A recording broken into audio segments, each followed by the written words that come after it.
புதுவை மாநிலத்தை மத்திய அரசு சோதனை எலி போன்று பயன்படுத்தி வருவதாக காங்கிரஸ் சட்டமன்ற கட்சி தலைவர் வைத்தியநாதன் குற்றம் சாட்டியுள்ளார். புதுவையில் ப்ரீபெய்ட் மின்மீட்டர் திட்டத்திற்கு கடும் எதிர்ப்பு தெரிவித்து புதுவை முழுவதும் காங்கிரஸ் கட்சியினர் ஆர்ப்பாட்டம் நடத்தி வருகின்றனர். அதன் ஒரு பகுதியாக லாஸ்பேட்டை தொகுதி நேதாஜி சிலை அருகில் காங்கிரசார் ஆர்ப்பாட்டம் நடத்தினர். வட்டார காங்கிரஸ் தலைவர் தலைமையில் நடைபெற்ற ஆர்ப்பாட்டத்தில் காங்கிரஸ் சட்டமன்ற கட்சி தலைவரும் லாஸ்பேட்டை தொகுதியின் சட்டமன்ற உறுப்பினருமான வைத்தியநாதன் முன்னிலை வகித்தார்.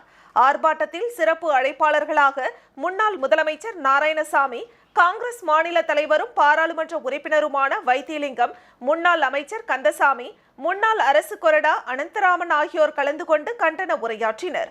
ஆர்ப்பாட்டத்தில் காங்கிரஸ் சட்டமன்ற கட்சி தலைவரும் லாஸ்பேட்டை தொகுதியின் சட்டமன்ற உறுப்பினருமான வைத்தியநாதன் பேசுகையில், மத்திய அரசு தொடர்ந்து புதுவை மாநிலத்தை வஞ்சித்து வருகிறது என குற்றம் சாட்டினார். மத்திய அரசு எந்த திட்டத்தை தொடங்கினாலும் சோதனை எலி போன்று புதுவை மாநிலத்தில் செயல்படுத்தி சோதனை செய்வதாக குற்றம் சாட்டிய காங்கிரஸ் சட்டமன்ற கட்சி தலைவர் வைத்தியநாதன், இதனை சரி செய்ய எதிர்வரும் பாராளுமன்ற தேர்தலில் காங்கிரஸ் வேட்பாளரை வெற்றி பெற செய்ய வேண்டும் என வேண்டுகோள் விடுத்தார்.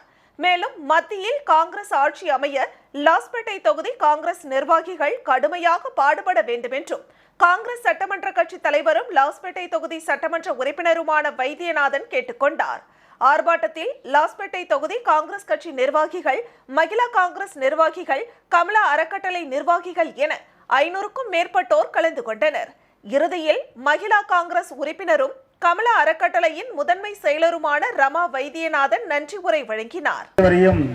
இந்த நேரத்திலே மாலை நேரத்திலே ரீசார்ஜ் பண்ணிக்கிறோம். அதுபோல டெலிபோன் கட் ஆயிடுதுன்னா ஒரு நாள் பணம் கட்டல அப்படின்னு சொன்னா கரண்ட் கட் ஆயிடும். அங்கிருந்து கட் பண்றான், எவன் கட் பண்றான்னு தெரியாது சொல்றாங்க. அது போல இந்த புதுவை மாநிலம் ஆதார் கார்டு கொண்டு வரும்போது அதுவும் இம்ப்ளிமெண்ட் பண்ணது, அறிமுகப்படுத்தப்பட்டது. டெஸ்ட் பண்ற மாதிரி, பூனையை டெஸ்ட் பண்ற மாதிரி நம்ம மாநிலத்தை டெஸ்ட் பண்றான். முதல்ல இம்ப்ளிமெண்ட் நம்ம ஊர்ல தான் அறிமுகப்படுத்துறது. கூடிய மக்கள் முதல்ல சிக்கி நடைபெற்றுக் கொண்டிருக்கிறது.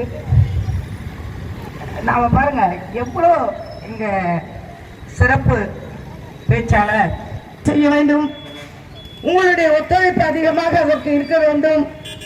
தேர்வு செய்யும் என்ற வேட்பாளர் இன்று புதுச்சேரியிலிருந்து சென்ற வேட்பாளர் ஐயா விவி ஐயா அவர்கள், முன்னாள் முதலமைச்சர், எங்கள் பாசத்துக்குரிய தலைவர், மரியாதைக்குரிய தலைவர் நாராயணசாமி அவர்களே, பாதிக்கின்ற ஒரு விஷயம்.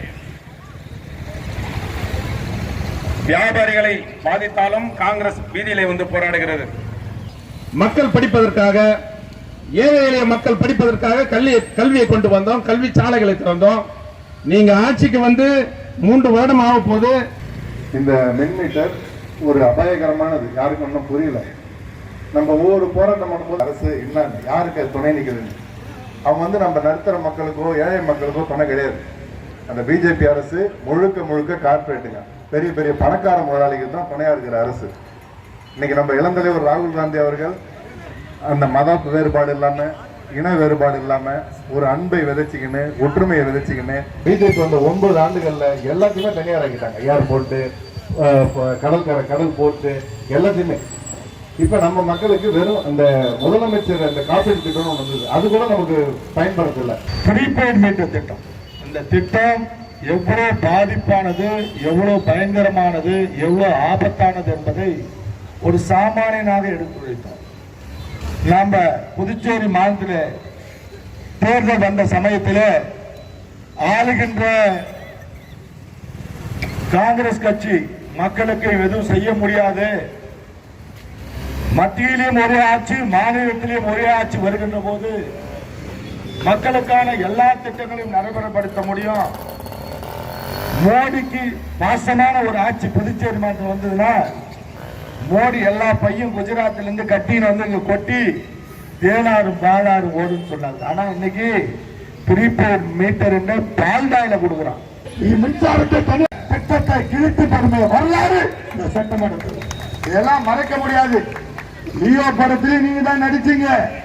நீங்க சொல்றீங்க அப்ப முதலமைச்சர் நாராயணசாமி அருகிலே உட்கார்ந்து கொண்டிருந்த காங்கிரஸ் கட்சியுடைய 2ஆம் அமைச்சராக இருந்தவர் தான் இன்னைக்கு பிஜேபி அமைச்சர் ஆயிட்டு இந்தியாவில் எந்த மாநிலத்திலேயும் இந்த ப்ரீபெய்ட் மின் மீட்டர் திட்டம் கிடையாது. புதுச்சேரி மாநிலம் மட்டும் ஏன் கொண்டு வரீங்க? இந்த எழுத்து கேட்டா முதலமைச்சர் பதில் சொல்றது இல்லை. ஏன்னா அந்த அமைச்சரா இருக்காரு பாருங்க, அமைச்சர் நமச்சிவாயம், அவர் பாரதிய ஜனதா கட்சியில் இருக்கிறார். அவர் கையெழுத்து போட்டு, முதலமைச்சர் கையெழுத்து போட்டு, துணைநிலை ஆளுநர் கையெழுத்து போட்டு 380 கோடி ரூபாய்க்கு வாங்குறதுக்கு முடிவு பண்ணியிருக்கிறாங்க. நீங்க எங்களுக்கு ஓட்டு போட்டா புதுச்சேரியில பாலாறு தேனாறு ஓடுனாங்க. ஆனா இந்த தொகுதியில பாரதிய ஜனதா கட்சியில இப்பொழுது தலைவர் பதவியிலிருந்து தூக்கி எறியப்பட்ட சாமிநாதன் வேட்பாளர் இருந்தாருங்க. என்ன ஆச்சுன்னா தேர்தல் சமயத்தில் அமித்ஷா வரும்போது உங்க போனாரு, இந்த மோட்ல இருந்து கீழே இறங்கினாரு. பாதி தூரத்தில் இறங்கி போயிட்டாரு அமித்ஷா. முழு நேரம் தூரம் போக முடியல அவரால். அது மட்டும் இல்ல, எல்லாரும் பிரச்சாரம் பண்ணியா நம்முடைய இந்த தொகுதியினுடைய சிங்கமாக இருக்கின்ற திரு வைத்தியநாதன் அவர்களை அவர் சொத்து கூட பார்க்க முடியல அவங்களால. ஏன்னு சொன்னா அவர் மக்களுக்கு செய்யற சேவை தான் நிக்குது. அதனால்தான் அவர் அமோக வெற்றி பெற்றார். எல்லாம் சொன்னாங்க, பணத்தை வாரி வாரி கொடுத்தான் பாரதிய ஜனதா கட்சி. ஆனா தாய்மார்களுக்கு நன்றி சொல்லணும். தாய்மார்கள் ஒட்டுமொத்தமா வைத்தியநாதனுக்கு ஆதரவு கொடுத்து அவரை வெற்றி பெற வச்சுங்க. அதுக்கு நன்றி சொல்றேன். விற்காதே விற்காதே, தனியாருக்கு மின்துறையை விற்காதே. அடிக்கிறான் அடிக்கிறான் அடிக்கிறான், பெருகுதே பெருகுதே, தனியாருக்கு வருமானம் பெருகுது, இழக்குது இழக்குது. அரசு துறை இது, அரசு துறை எல்லாம் இழக்குது. அத பாராளுமன்றத்துக்குள்ள நீங்க எல்லாம் தேர்வு செஞ்சு ஒரு பெரிய விமான நிலையமாக்குவதற்கு இங்க இருக்கிற கட்சி தலைவர் பாரதிய ஜனதா ராஜ்யசபா உறுப்பினர் செய்ய வேண்டும் என்று என்னுடைய கோரிக்கை. ஏன்னு சொன்னா அப்பதான் மக்கள்கிட்ட நீங்க பாராளுமன்ற ஓட்டுக்காக போக முடியும். நம்ம எம்பி செய்ய முடியாது. ப்ரீபெய்டு மீட்டர் நமக்கு வேணுமா? அது வந்தா என்ன கஷ்டம்? ஏன் வேணாம்னு சொல்றோம்? இதுதான் முக்கியமான கேள்வி.